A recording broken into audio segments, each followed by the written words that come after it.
There's a shard in my shoe. Something is dogging my feet. And it ain't dogs, because you know I would like that. It's something sharp and pointy that's been poking me in the bottom of the foot for some time now. And I have three theories.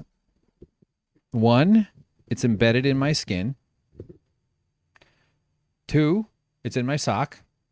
Now that one's the weakest theory. And three, it's somewhere embedded in the Dr. Scholl's gel pad at the, where all the schmutz goes. I don't know why the word schmutz has been in my head lately. I don't think my feet produce a lot of schmutz. I stand a lot and I walk a good bit. So that they do, they're probably a little more used than office workers, but office workers have smelly, sweaty feet too. And there's nothing about office life that keeps your feet from turning all stinky, because we jam our feet into these monstrosities called shoes. That's one of those things. I'm real big on evolutionary theory and like looking to evolution, and especially the psychology stuff, which is harder to pin down, obviously, than it is to say that we found teeth, as opposed to say we found their feelings, because feelings don't become fossils. All we can do is kind of reverse engineer. Well, not we can kind of. I think I do, at least in my own bullshit way of looking at all this madness in this world, is reverse engineering modern emotional conditions and using that to kind of shine a light on ancient things like loneliness, for instance. The reason loneliness hurts is because we evolved to never be lonely. We evolved to always have security around, to feel secure within the company of someone else or with others. Usually it was probably pretty rarely only with one other person. But it's risky to be lonely. It's risky to be alone. You're in so much more danger as a human being if you're in the woods by yourself than you are if you have a partner, if you have a buddy, somebody with you, or if you have a whole crew of people who are master nature survivors like our ancestors were. Not that they didn't sprain ankles or fall off cliffs and, have hilarious mishaps with the savage beastery of the time, like the saber-tooths, because they got to live in the really cool zoo days. I mean, that was Jurassic Park shit. Not dinosaurs, but fucking mammalsaurs. These mammals, I think, get a bum rap. Mammals of lore, 19-foot tall sloths. I don't know if they're 19, but these huge things. North America, the western hemisphere of the planet, had camels and shit and fucking giant. There's this weird elephant thing that was like a giraffe elephant fucking thing that it was enormous, way bigger than elephants are today. Anyway, I'm just saying, I think that, we kind of just assume the dinosaurs are all the only big baddies out there, and then the mammals took over, kind of these soft, sensitive, furry, full upper palate, milk producing pieces of shit, but giving live birth too. But the mammals they're not at the dinosaur level. We should say that, though. I'm not trying to say they're equivalent, but a rhinoceros charging at you, do you care that it has nipples that make milk when it is about to stab you in one of your organs? Probably through several organs. What am I talking about? Welcome to the show, everybody. This is Winners and Losers show. I've got, smelly shoes, smelly feet. That's right. I'm going to try to do this one quick. It's Tuesday. I just worked. I've been up since 4:30. I try to get back to sleep when I wake up, like around then. But my alarm goes off at 5:45 anyway, and I'm usually awake by 5:30. I have kind of an internal alarm clock in my brain. So I'm tired, but I needed to get a podcast done, and I'm already off to a terrible start. So thanks for tuning in. Hang with me. It's going to be rambly. I'm regaining my gumption. I've had enough, and not only that, but I have a crystal ball in my head. I have a crystal, and no, not the esteemed host of Rising, or whatever the fuck. She's on. She's a YouTube internet. She's on the screens. She's on your phone and on your computer and on your iPads. Crystal ball.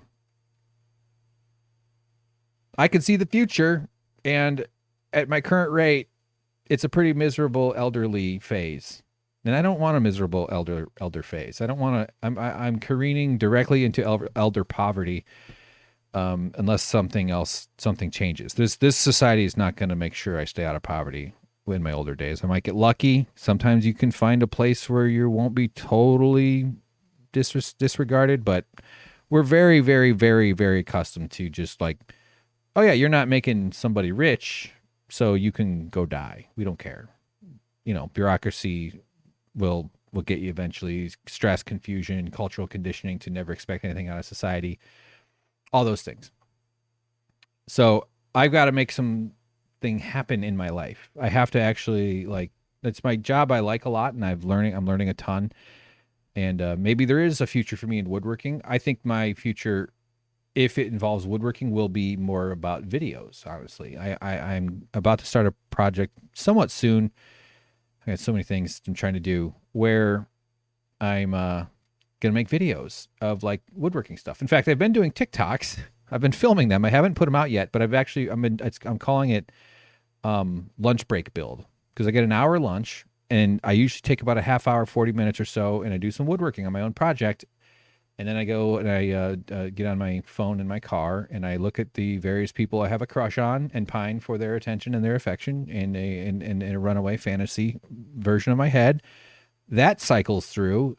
Then I just read Twitter until full-blown depression sets in, and then I go back into work and try to forget about it all while I listen to podcasts. Burning through the West Wing thing with Dave Anthony and Josh Olson, and I'm finally catching up to the last few months where the pandemic has gotten nightmarish, and I'm looking. I like those guys' perspective. So another recommendation for the West Wing thing podcast, for a glimpse into the neoliberal mindset, into the, you know, Bidens of the world, the Jen Psaki's of the world, the Pete Buttigieg's of the world, the brain and the way that those this ineffectual, fucking terrible Democratic politics, the Democratic Party is just completely committed to bullshitting their way towards catastrophe. Republicans are going to drive us over a cliff into a fascistic or straight up fascist authoritarian nightmare in which life will become dull and small and scary and sad and exhausting. You think you're tired now? Oh, that's one of the main features of living in a fascist world, or like a dictatorship thing, kind of thing like that, where it doesn't just, you're not, the jackbooted thugs don't just knock down your door at every moment. We could end up in something like that. The Nazi Party of Germany was inspired by America, particularly the conservative wing of America, and the ideological descendants of those people are the ones that are going to become our fascist overlords. Like, if I said that 5 years ago, I would have sounded like a raving lunatic, and you'd have dismissed me. It's not an impossibility at this point, and because they're aggressively doing it. The CRT thing, the critical race theory stuff, they're just banning books that are written by black people. There was an action in I want to say Pennsylvania today, where they're revoking rights for LGBTQ people in some state thing. I don't have a lot of information. I don't have the information right in front of me. These are all fascist things. One major part of the fascist is infrastructure. I guess infrastructure works.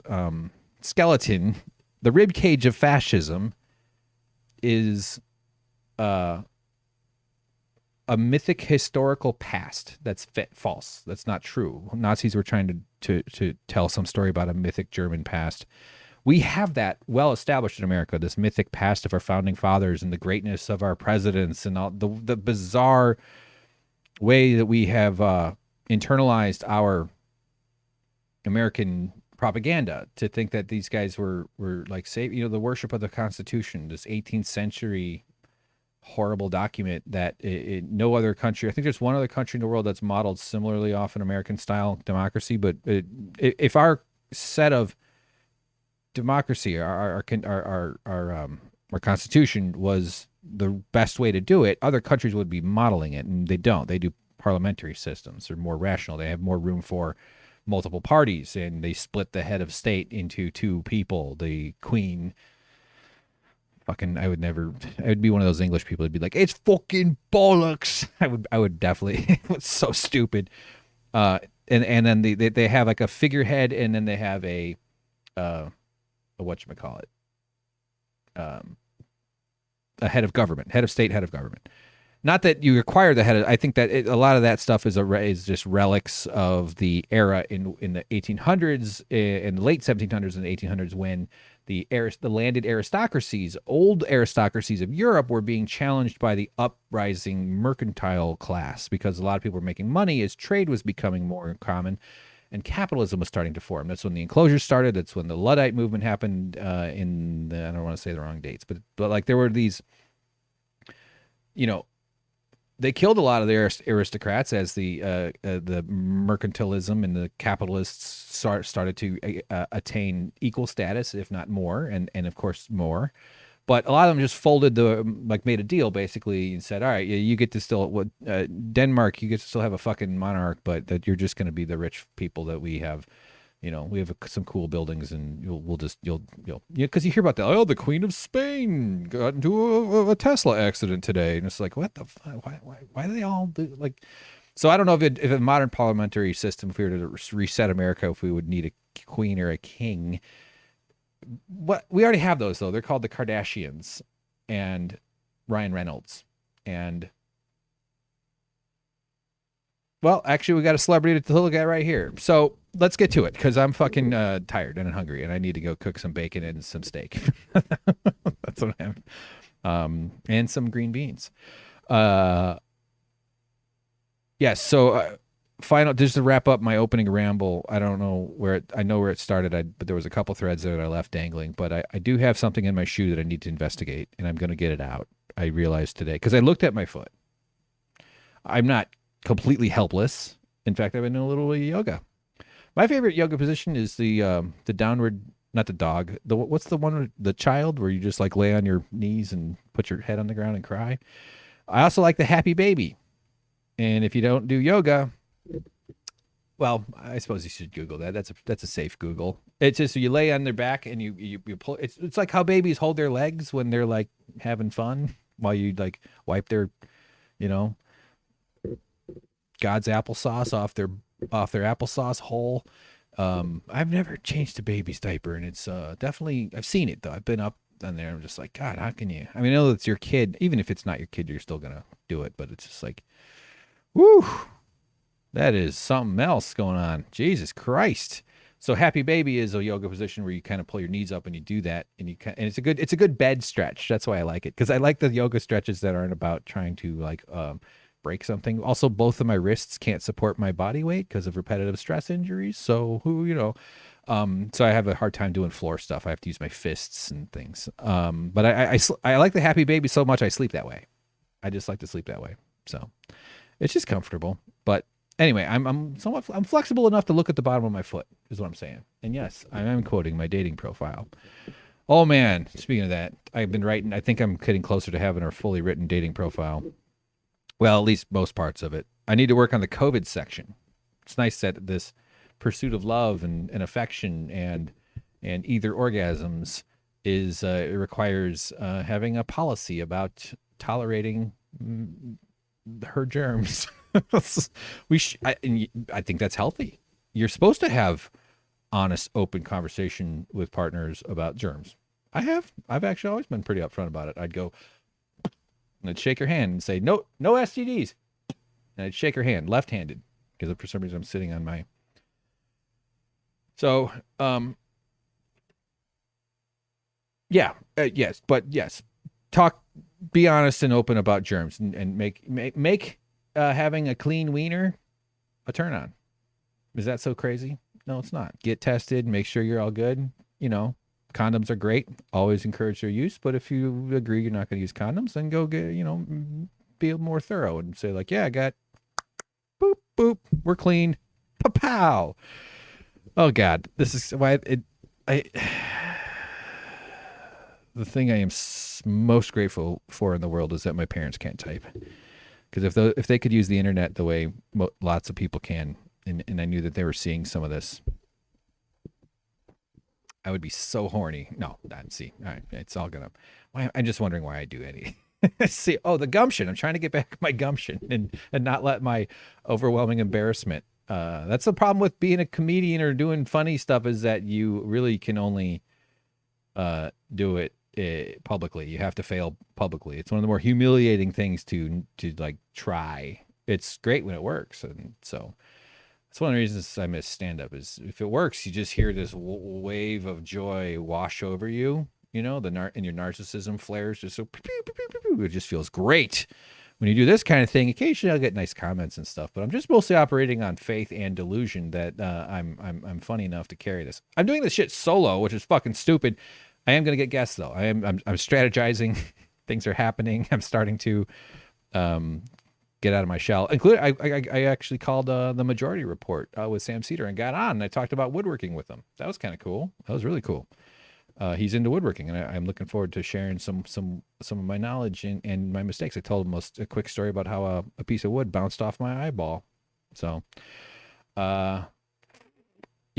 So the gumption's coming back, because if I don't get my shit together, I will die alone and sad and poor, and I want to die alone and sad and rich. All right. I want to have a very disappointed wife just going like, Jesus, he's still hanging on. Look at this fucking guy. Look at this piece of shit. It won't die. And then I die. And then she'll go, whew. Finally. No, but you know, I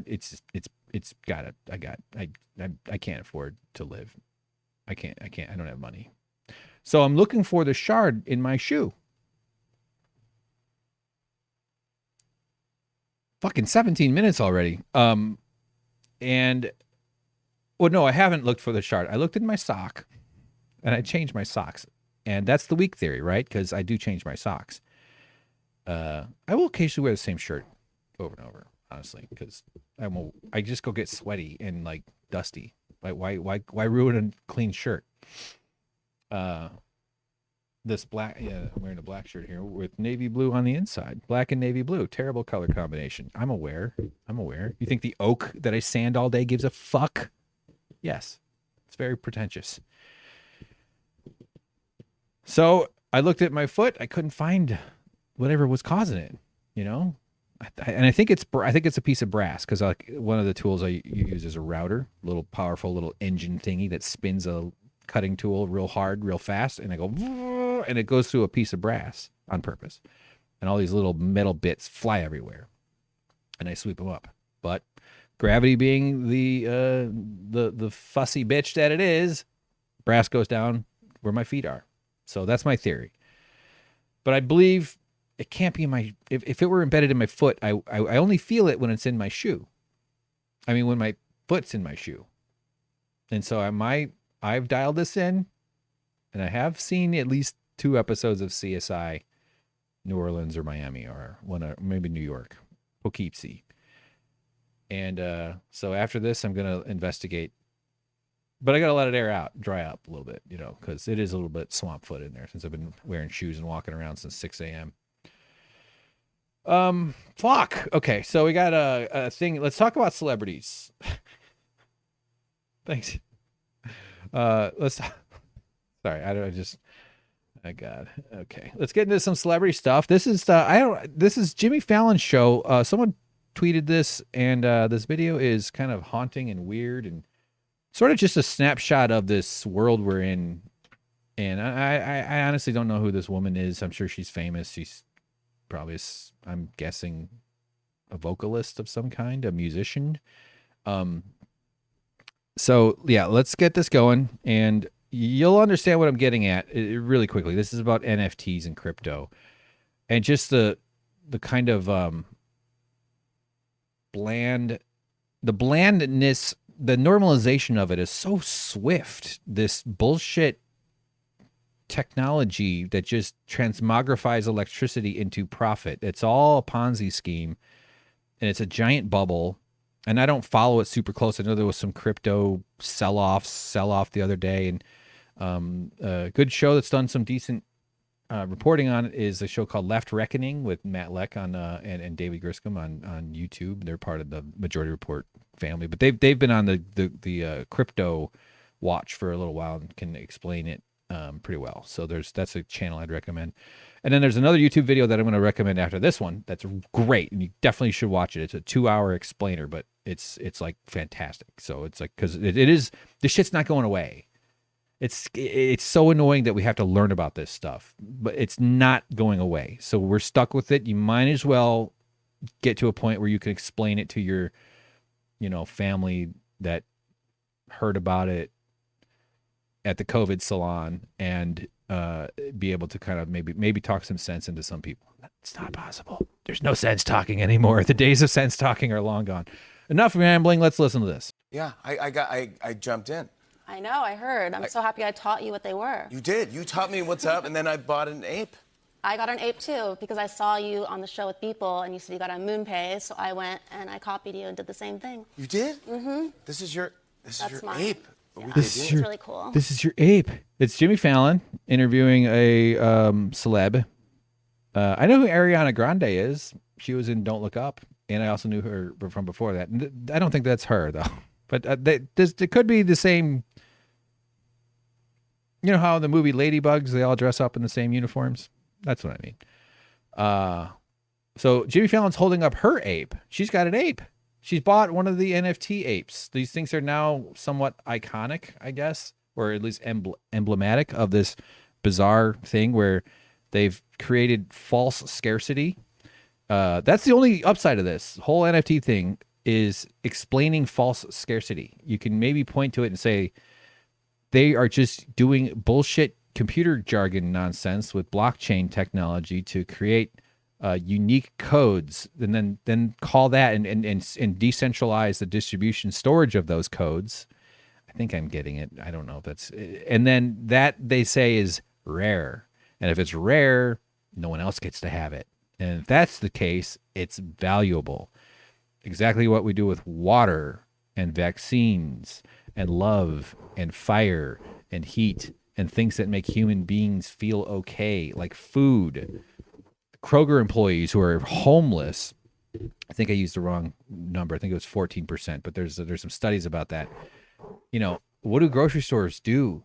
They throw away tons of edible food, not just expired stuff that doesn't sell. Maybe some, I don't know why it would get shipped back, but the deli stuff, and they lock the dumpsters because it's not in our world, it's not in our system to take that food and give it away to people who need food.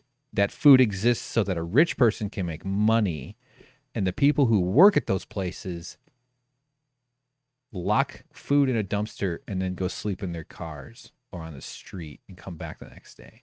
I think there's been some recent laws somewhere in 2022 that are trying to do something about all that waste, I think, in terms of what grocery stores do with all that food. But what a ridiculous thing. I don't know the exact solution to this food thing, but how about we just make food available for people for free? If we're going to need money, then you should just get money for free and then go buy the food. And we could come up with ways for communities to not waste all that food. And there's a major logistical issues because it's perishable shit, and you can't just take, a gallon of day-old mac and cheese spread. God, it sounds gross. Mac and cheese, what am I saying? The cold ones, macaroni salad, and just send that off because shit goes bad. It's got to be, there's complexities to it, but the waste is so bad. And these fucking celebrities are dropping money on an ape. Oh.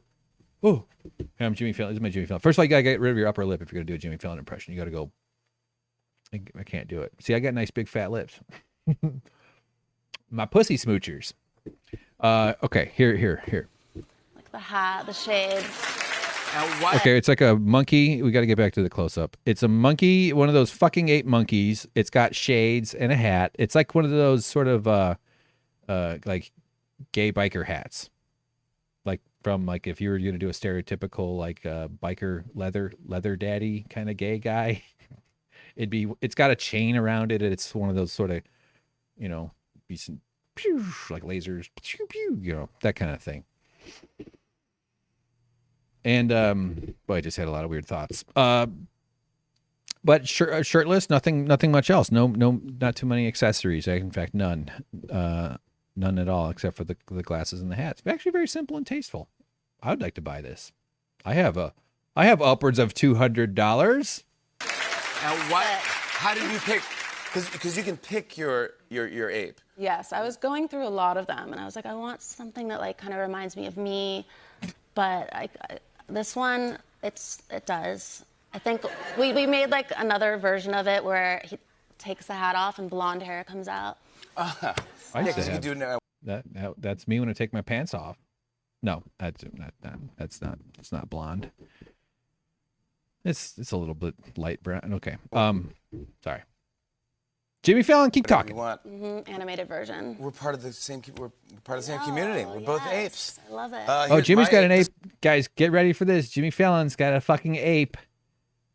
He got scammed into buying a printed picture of an ape, and someone emailed him a code or something that it is a storage on a server. There's like classes. Like my dad called me. My dad works in with stocks, like finance stuff, like retirement shit.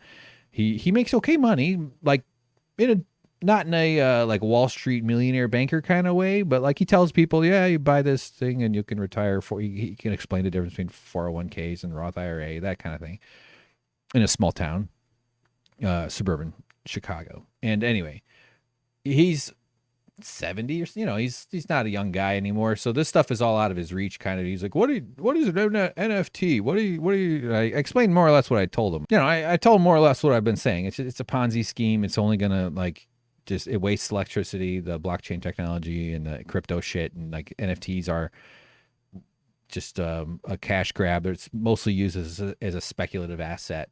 And he didn't seem fazed. He just wanted to somehow make a lot of money off of one of them. He's like, well, I know. That's fine. It's just like, the morality for me of it is the environmental impact.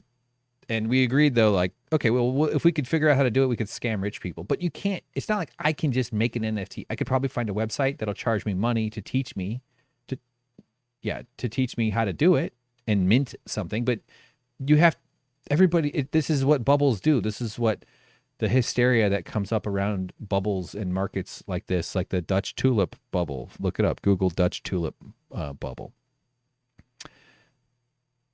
And by the time my dad gets a hold of it, has heard of it, that means it's like way past its expiration date. So, and it's on TV now with Jimmy Fallon and this celeb here. I'm not here to even make fun of Jimmy Fallon. I find Jimmy Fallon kind of obnoxious. He's very, low calorie, like low nutrient hot dog kind of entertainment. There's nothing to it. That's why he's the Tonight Show host. He's Jay Leno's replacement for a reason. It's just like Jay Leno is that,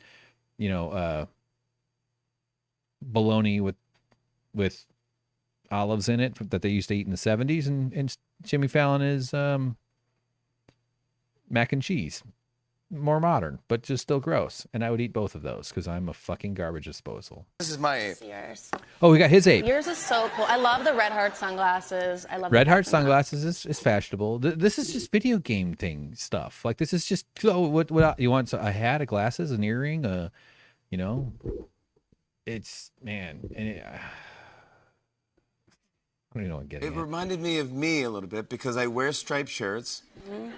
I've worn these heart sunglasses because my daughters, just as a joke, they have them, and as a joke, I put them on. So I've done this. And I love y'all. He puts on the heart sunglasses for his daughter. Wait, let me get rid of my upper lip.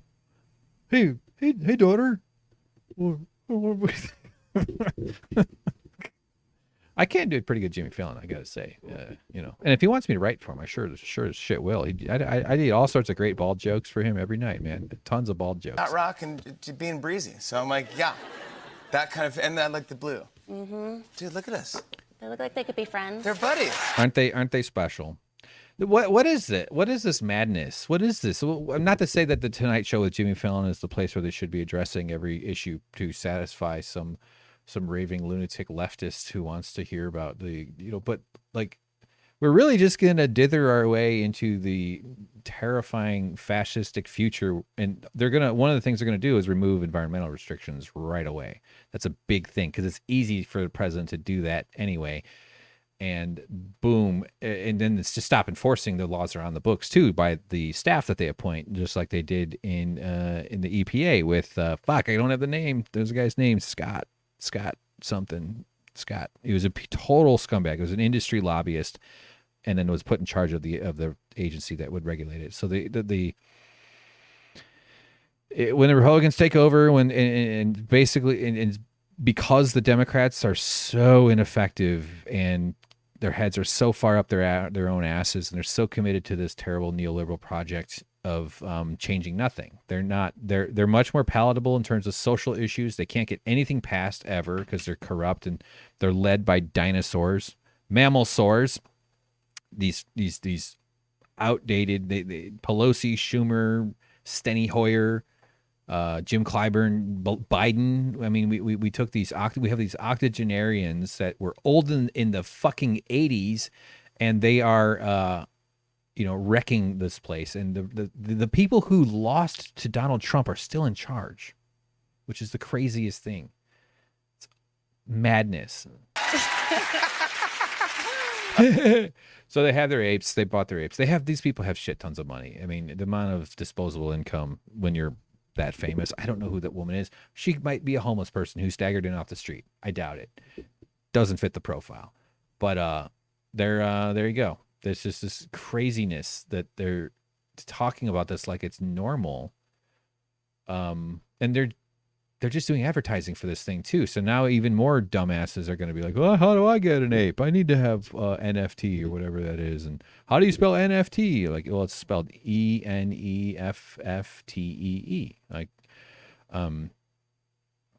so yeah, that's just something I wanted to share. Oh God. Okay. So here's the NFT. You know what? I'm going to cut this short. I have the whole thing I'm going to get into about, developing child brains, and it's super depressing. There was a study. I'm just going to give you a teaser here because I do want to come back to this, but a study, cash aid to the poor mothers improved babies' brain functioning. And they did a study where they gave some people $333 and another group $20. And then they studied the babies after a year. This is horrifying. Those that got $333, the babies showed better cognitive ability than the others, or faster something or other they were able to test. Not at all surprising. I'm going to get back to that, though, because I got a few other things picked out to show. We are just a centuries-old project in impoverished parenting and culturally deranged parenting that has left us generationally traumatized and stressed by the anti-human, the inhumane nature of the power structures in this country. You know all the isms: patriarchy, sexism, racism, employerism. That's a term I like to coin myself. And we are all, literally from the get-go, deprived of our full potential if our parents are stressed, if our parents can't access the resources they need, and that to take care of you properly in a low stress way, as well as the time. The most important resource of all is time, and the time to bond. I know that, I'm already doing the parts about this, but that's the last thing I'll say. I know there was some research in the 40s, 50s, I don't actually remember when, but where they studied warmth and a human hand rubbing babies' heads. Like, babies are supposed to be held a lot.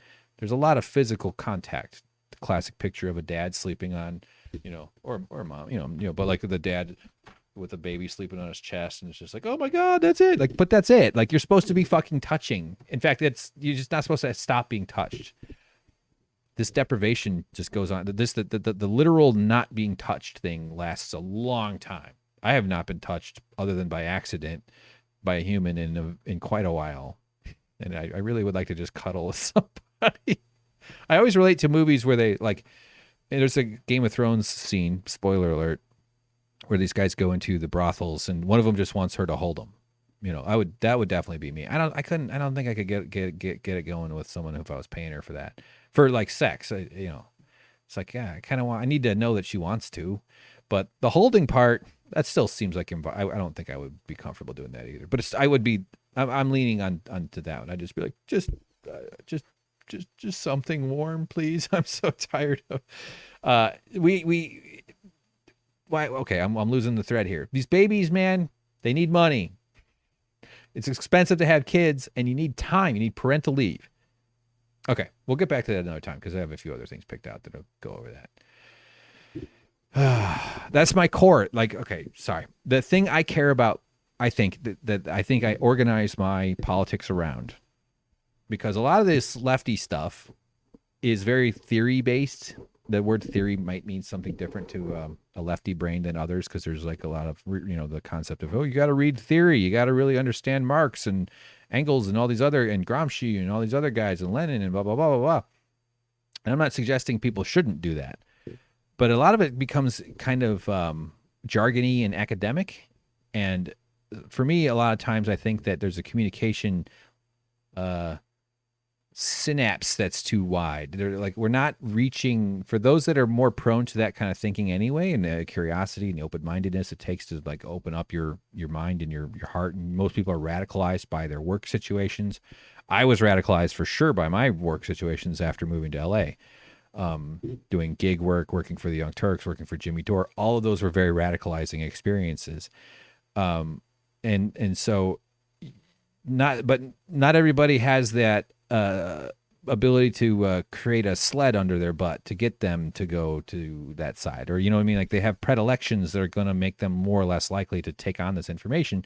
And I think a major part of this communications gap that we've got in this world is trying to message and persuade people who don't have those predilections a little bit, and find ways to connect these ideas to their lives and stuff. And I think that childhood stuff is one of those ways. And so I organize my politics around the notion that the goal of an economy, the only goal of an economy, should be to make parenting as easy as possible. Not to encourage lots of babies. I don't think we need more people. In fact, if you have education, you're probably likely to have less. But if you had good community support, good parental, like very generous parental leave, minimized work in like a real, true, honest way, as a goal, as a project, as an ongoing thing, like every 2, 3, 4, 5, who knows, over time. Hey, good. Guess what, everybody? We don't have billionaires, and we're making all kinds of extra stuff, and we all agree that we don't need to destroy the planet, so we're going to make less stuff. And we're going to find ways of doing things efficiently. That doesn't just mean that we've made some poor person's life worse and the stock price went up, because that's what efficiency means in current business models. But we're going to, now we're all used to working 28-hour weeks. Well, guess what? By this time in 2 years, we're working 24-hour weeks. And your life is going to be even better. You'll have even more time to rub the heads of your babies. So this one study I was trying to get to, I should look this up. I don't want to be spread, but they rub the babies' heads, and it feels nice. I have a very rubbable head. I've had people touch it and they go, wow, the hair feels really, really cool. I really hope my beard stops falling out, or at least that I don't lose my eyebrows and the rest of my hair. Because anyway, that's something that stresses me out. And then they didn't rub the heads of some of the babies. And those babies, I think they died or something. Like, it was like super immoral. I don't know the entire study. I barely know any other study. But the development, that infant, that fresh baby thing, that new baby smell, what you're smelling is an underdeveloped brain and a little soul that is trying to become a human. And it needs to be touched. It needs to be loved. It needs to be cared for. And it needs predictability. It needs security. And it needs to, and infants and children, I don't know if newborns precisely, but they're just sponges of not just information and language and the world around them. Because like when you're 4 years old, a year when you're 4 feels like it's 25% of your life. That's why when you're 40 goes by so quickly, because relatively speaking, that's 1/40th of your life. So it's this is like it's such a, to me, it's a cosmic crime. It's a violation of the universal law of of physics to deny an animal an upbringing as close as possible to the conditions in which it evolved. And we do that all the time because mother and father, who calls them mother, they go back to work after 3 weeks or quicker. The dad go like there's, the dad goes back to work the day his kids are born. That oftentimes, I mean, the mother usually has to hang out in the hospital for a little while, or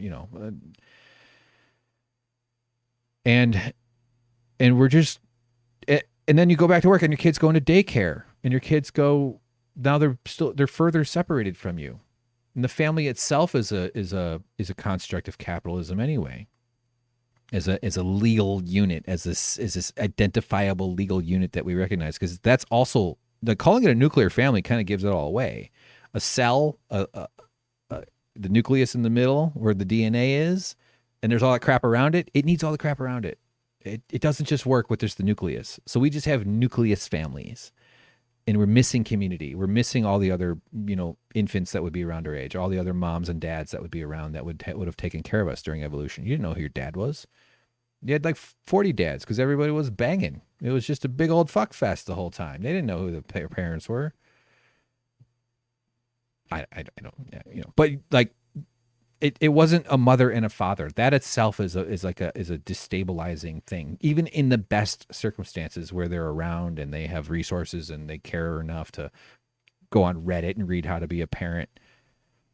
So parenting should become as easy as possible because the conditions in order to make childhood as low stress as possible. That's my politics right there. If you want to call that socialism, if you want to call that communism, reverse engineer then. Okay. Childhood is as low stress as possible. I didn't say zero stress because social stuff is going to be complicated, especially in this modern, air quote, modern, complex world, particularly nowadays. I mean, I'm kind of speaking as if we have a blank slate here, not the thing that's such an inhibitor is the momentum and the inertia of all the deranged social mores that are plaguing us, all the ways the shame and the guilt and the negative influences of religion. Overall, I'd say it's negative, but I do believe that ritual and community are vital, and religion can offer that, but it's not. It's mostly just power abuse and.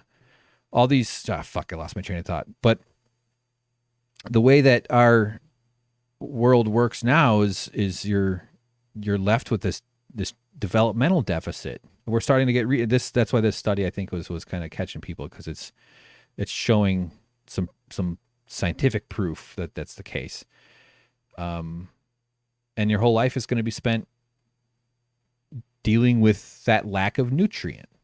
And that means different things for different people. Some people manage to mature later and they're fine, or their potential is just lopped off at the beginning. It's just taking it and like, okay, well, he's going to reach his full potential. Yeah, but that initial period, their brain didn't fully develop the way it could have.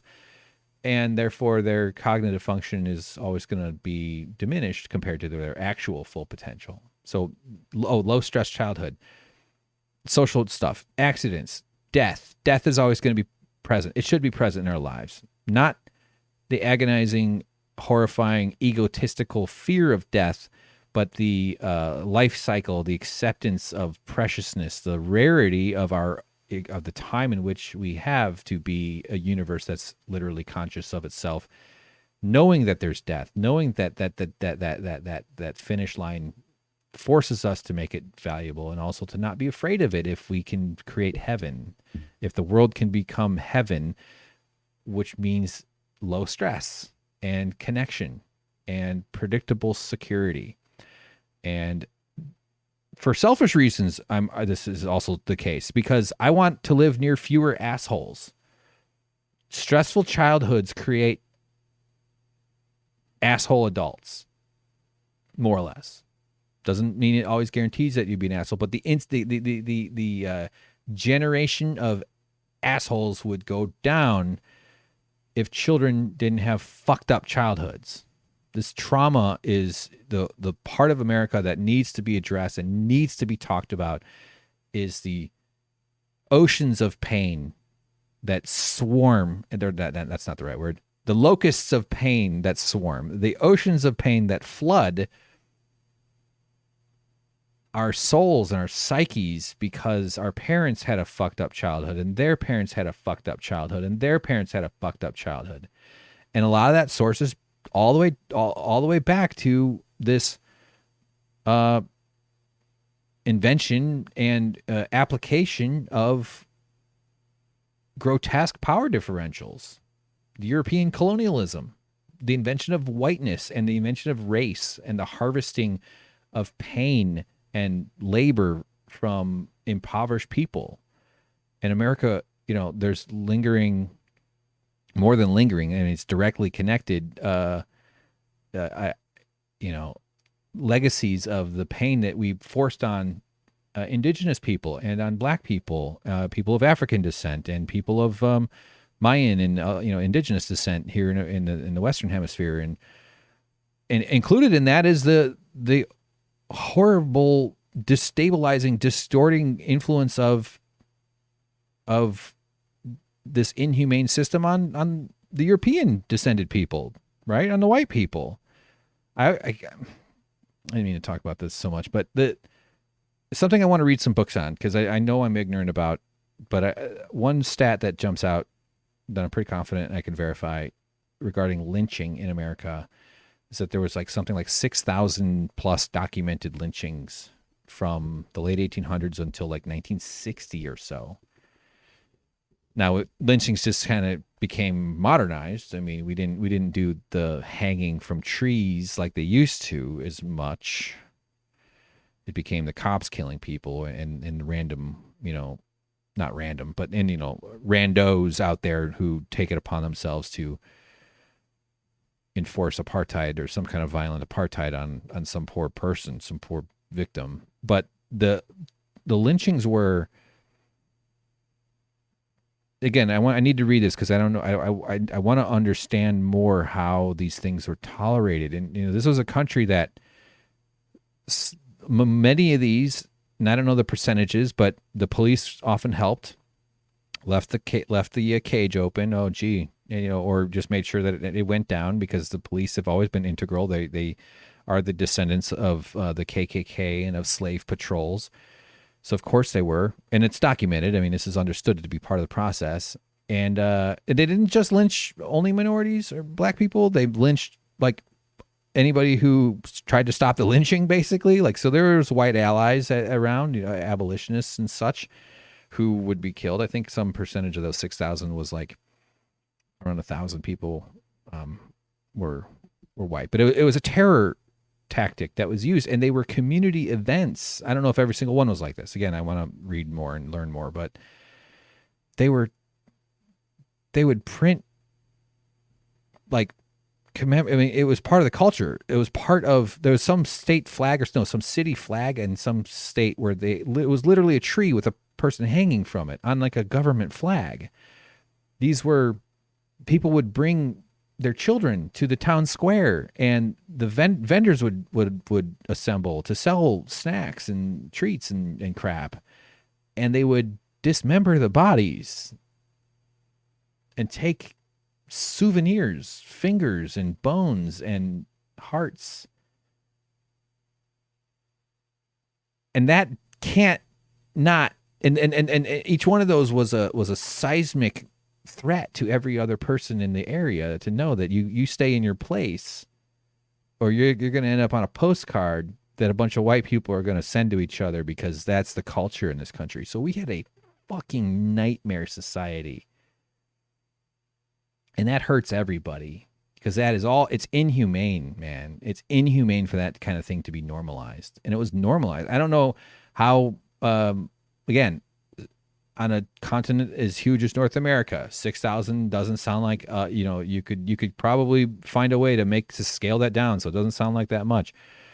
And again, I'm ignorant about it, but I'm always just thinking about the psychological bruising, the emotional, the deeply rooted emotional pollution that sort of thing both creates and propagates, but it's in service of this continuation of power and fear, using fear to maintain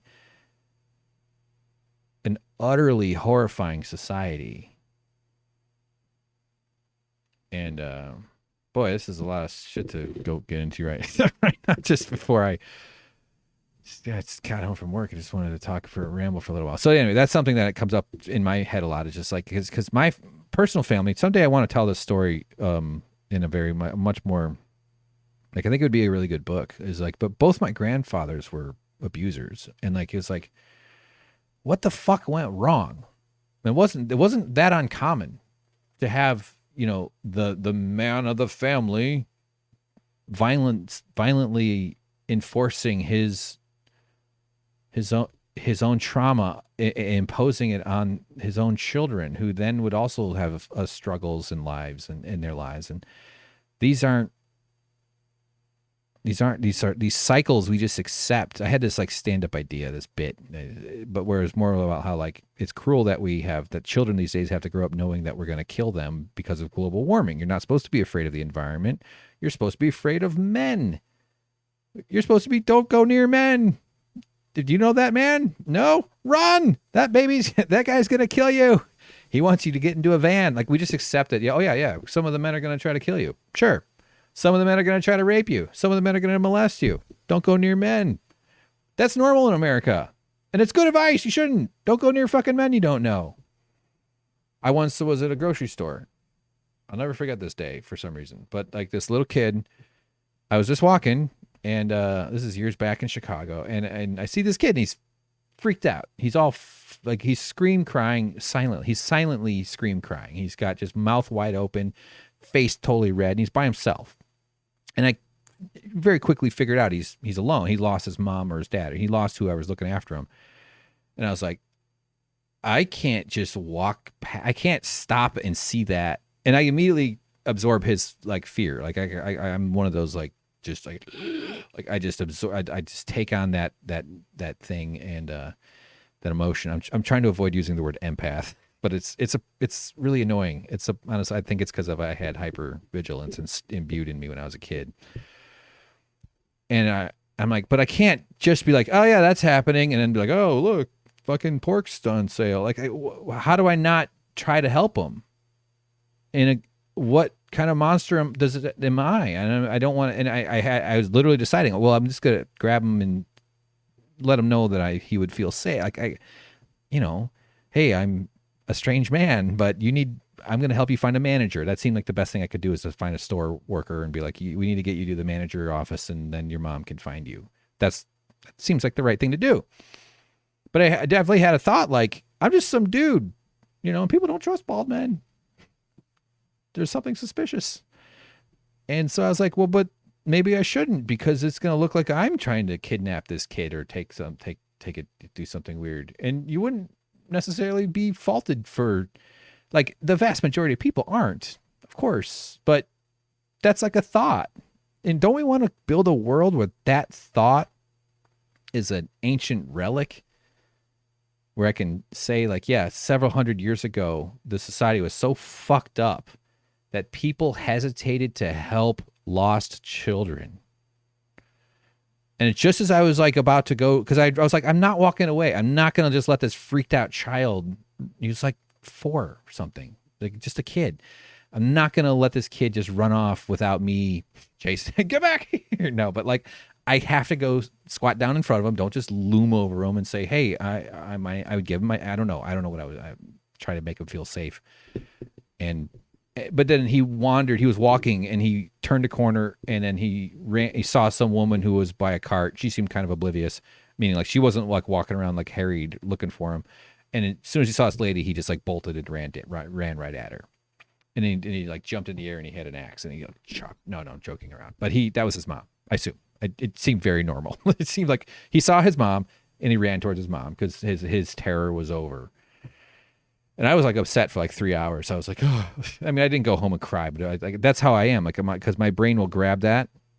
I'm feeling it right now. Like my brain will just grab onto that, and then put a lot of imagination into that, and I'll just like often running to the races. So yeah, but that's like, that's just a crazy ass thing. We can build a world where we don't have to be afraid of of all that. And we live in a current world where we know people are broken. And the rest of us are tired because we're hiding how broken we are. And we're adopting coping mechanisms and coping skills and finding easier water rapids is always a metaphor that makes sense to me. We're finding gentler rapids. You know, I've spent some time in some pretty rough rapids, and I think this year I'm in some lighter rapids, and so we can turn the heat down on the fucking rapids. All right, you guys with me on that? Does that sound about right? Jesus, I gotta get guests on this thing. Yeah. So thanks for listening. Thanks for watching. I'm gonna try to get this up tonight. Honestly, I doubt I'll. Well, we'll see. I'm really hungry and I'm super tired.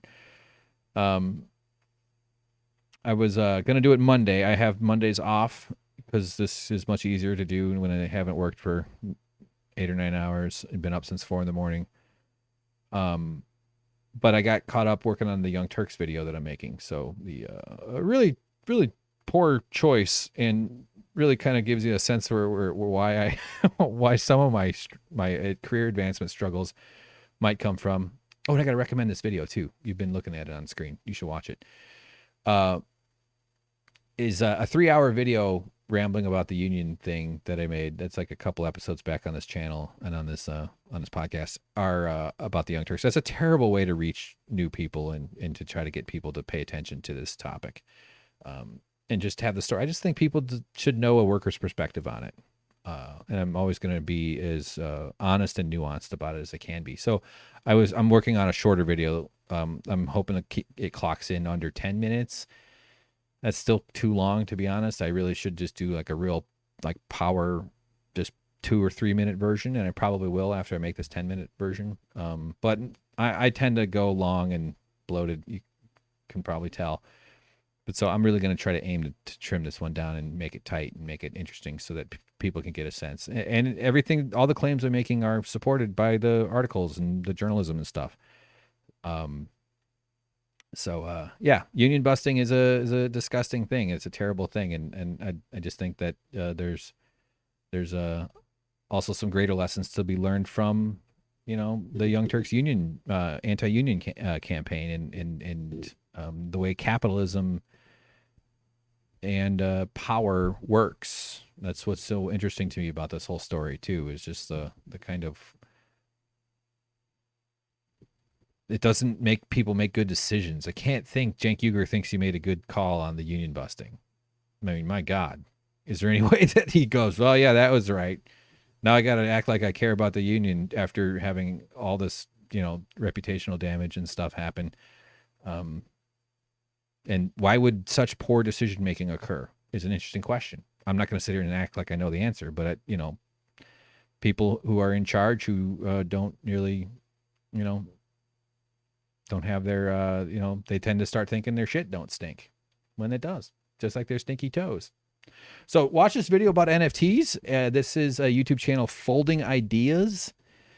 The video is called Line Goes Up, The Problem with NFTs. And it's a 2-hour video with 1.8 million views since January 21st of 2022. And today is the 25th of 2022. So in 4 days, this 2-hour video has gotten 1.8 million views, indicating it's a pretty good watch. I'm only like a half hour through it. I sent it to a couple friends who have watched it. They said it's like, they're like, wow, this is really great. And these guys are up on crypto stuff more than I am. They're like, this is really terrific. So give this a watch. Folding Ideas is a YouTube channel, 551,000 subscribers. So it's already pretty established. This guy does just a really good job communicating these complex ideas. In the first 3 minutes, you'll understand the mortgage and the derivatives crisis. See, I can't packaging mortgage into bonds. See, I'm already forgetting, but he explains that because it's good. It's wonky, but this is the stuff I like. I like shit like this, and you're gonna need to be able to explain crypto to your dumbass relatives at Thanksgiving this year.